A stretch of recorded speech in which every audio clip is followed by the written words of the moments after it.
पिंकी और TV interview. एक दिन पिंकी कहीं जा रही होती है। वह मिनिस्टर की बेटी बिंकू आज खेलने नहीं आई। जाकर देखूं वह घर में क्या कर रही है। बिंकू के घर में। बिंकू, आज तुम खेलने क्यों नहीं आई? पिंकी, मैं मेकअप करने में व्यस्त थी। क्यों, क्या किसी नाटक में पार्ट ले रही हो? नहीं, टीवी वाले मेरा इंटरव्यू लेने आ रहे हैं। टीवी पर अच्छा दिखना चाहिए ना। पिंकू, टीवी वाले क्या मेरा भी इंटरव्यू लेंगे? नहीं, क्योंकि तुम्हारे पिता मिनिस्टर नहीं है ना।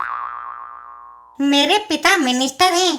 अखबार वाले और टीवी वाले अक्सर मिनिस्टरों के व उनके परिवार के लोगों के इंटरव्यू लेने की फिराक में रहते हैं। तुम्हारी बात लाखों दर्शक सुनेंगे, इसलिए क्या तुमने सोच लिया है कि तुम्हें टीवी पर क्या कहना है? बिल्कुल, मैं कहूँगी कि हमें झूठी शान शौकत छोड़कर सादा जीवन व्यतीत करना चाहिए और खूब पढ़ना लिखना चाहिए। लेकिन बिंकू, तुम्हारा जीवन तो ऐसा बिल्कुल नहीं है। तो क्या हुआ? मेरे मिनिस्टर पिता टीवी पर हमेशा कहते हैं कि हर एक को राष्ट्र के निर्माण हेतु जुटकर मेहनत करनी चाहिए, पर वह खुद दिन रात सोते रहते हैं, सिर्फ इंटरव्यू देने के लिए उठते हैं। अब तुम जाकर गेट पर खड़ी हो जाओ। टीवी वाले जब आए तो उन्हें अंदर ले आना, लेकिन तुम्हें खुद वहां जाकर उनका स्वागत करना चाहिए। नहीं, इससे आदमी का महत्व घट जाता है। ऊंचे लोग हमेशा ड्राइंग रूम में बैठे रहते हैं, जनता उनके पास याचना लेकर आती है। पिंकी बंगले से बाहर चल देती है। यह मिनिस्टर की बेटी को आज पता नहीं क्या हो गया है। बंगले के बाहर, आहा, यह रहा मिनिस्टर साहब का बंगला। दूरदर्शन वाले पिंकी का इंटरव्यू लेने लगते हैं। आपके ख्याल से भारत के बच्चों को कैसा रहना चाहिए? मम्मा, मगर मैं मिनिस्टर की नहीं, एक आम आदमी की बेटी हूँ। वाह, क्या ऊंचे ख्यालात हैं। वह स्वयं को एक साधारण लड़की समझ रही है। टीवी पर इसकी बातचीत बड़ी मनोरंजक रहेगी। फिर भी आप बताने का कष्ट कीजिए कि बच्चों का जीवन कैसा हो। अरे, ये टीवी वाले तो मेरा पीछा ही नहीं छोड़ रहे। क्यों ना इनको रफा दफा करने के लिए मैं उलट पुलट जवाब दे दूं। बच्चों को वैभवशाली इमारतों में सज धज कर रहना चाहिए, खूब उछल कूद मचानी चाहिए, खूब खेलना चाहिए। क्या इस समय मिनिस्टर साहब जनता की सेवा में जुटे होंगे? नहीं, मिनिस्टर साहब इस समय बिस्तरे में पड़े सो रहे हैं। इसके बाद दूरदर्शन वाले वापस चल देते हैं। टाटा, अपना प्रोग्राम देखना ना भूलना। पिंकी वापस बंगले के अंदर जाती है। अरे, क्या बात है, अभी तक टीवी वाले क्यों नहीं आए?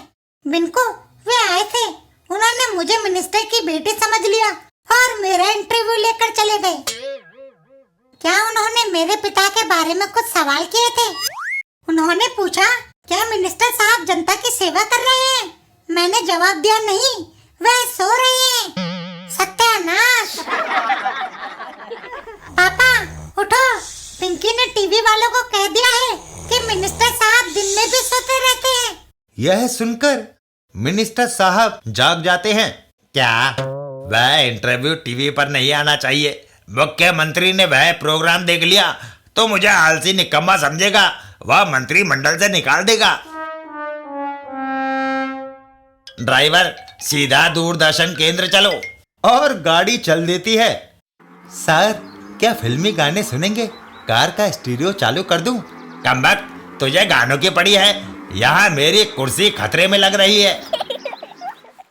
दूरदर्शन केंद्र, वह जो लड़की का इंटरव्यू लेकर आए हैं उसे टेलीकास्ट होने से रुकवा दो। लेकिन जनाब, वह फिल्म टेलीकास्ट इंचार्ज के पास जा चुकी है। यह सुनकर मिनिस्टर वहां से दौड़ लगाते हैं। टेलीकास्ट इंचार्ज के पास पहुंचना चाहिए, वह फिल्म किसी भी कीमत पर रुकनी चाहिए। रास्ते में पता नहीं ये टीवी वाले इतनी चाय क्यों पीते हैं। मिनिस्टर साहब उससे जा टकराते हैं। कमबख्त, मेरे रास्ते से हट जा। टेलीकास्ट इंचार्ज का कमरा इतनी दूर क्यों बनाया है? टेलीकास्ट इंचार्ज का कमरा? वह बच्चे के इंटरव्यू वाली फिल्म मुझे दे दीजिए। सॉरी सर, वह टेलीकास्ट होने चली गई है। क्या उसे टीवी पर आने से रोका नहीं जा सकता? सिर्फ एक ही सूरत में सारी बिजली फेल हो जाए, जिसका कोई चांस नजर नहीं आता, क्योंकि अगले क्षण वह प्रोग्राम टीवी पर आने वाला है। मिनिस्टर साहब इस समय बिस्तरे में पड़े सो रहे हैं। सत्यानाश! चीफ मिनिस्टर ने ये प्रोग्राम देखा होगा तो वो गुस्से से आग बबूला हो गया होगा। इससे पहले कि वह मुझे डिसमिस कर दे, मुझे खुद ही मंत्रिमंडल से त्याग पत्र दे देना चाहिए। मिनिस्टर साहब घर को वापस चल देते हैं। ड्राइवर, घर चलो। घर के अंदर त्याग पत्र लिखा गया है। पापा जी, चीफ मिनिस्टर का फोन। वह आपसे टीवी इंटरव्यू के बारे में बात करना चाहते हैं। वह मुझे डिसमिस किए जाने की सूचना देना चाहता है। उससे कहो कि मैं खुद त्याग पत्र लेकर उसके पास पहुंच रहा हूँ। लेकिन वह आपसे बात करने के लिए आग्रह कर रहे हैं। लाओ, जहाँ नाश वहाँ महानाश। हेलो, मैं चीफ मिनिस्टर बोल रहा हूँ। तुम्हारी बेटी का इंटरव्यू पसंद आया। मैं सहमत हूँ कि बच्चों को खेल कूद में आगे आना चाहिए, तभी देश खेलों में नाम कमा सकता है। तुमने इन दिनों जनता की सेवा करने में जो कड़ी मेहनत की है, तभी तुम्हें बेमौके नींद आ गई। मैं तुम्हारी तरक्की करके तुम्हें डिप्टी चीफ मिनिस्टर नियुक्त करता हूँ। यह सुनकर मिनिस्टर साहब की बाँछें खिल जाती है और अब त्याग पत्र को फाड़ देना चाहिए। मुझे यह तरक्की पिंकी की वजह से मिली। मुझे उसे इनाम देने जाना चाहिए। मिनिस्टर साहब और पिंकी। पिंकी, रुको। बाप रे, इंटरव्यू में मिनिस्टर के खिलाफ जो उलट पुलट उगल दिया था, उसके लिए धुनाई होने जा रही है। भागो।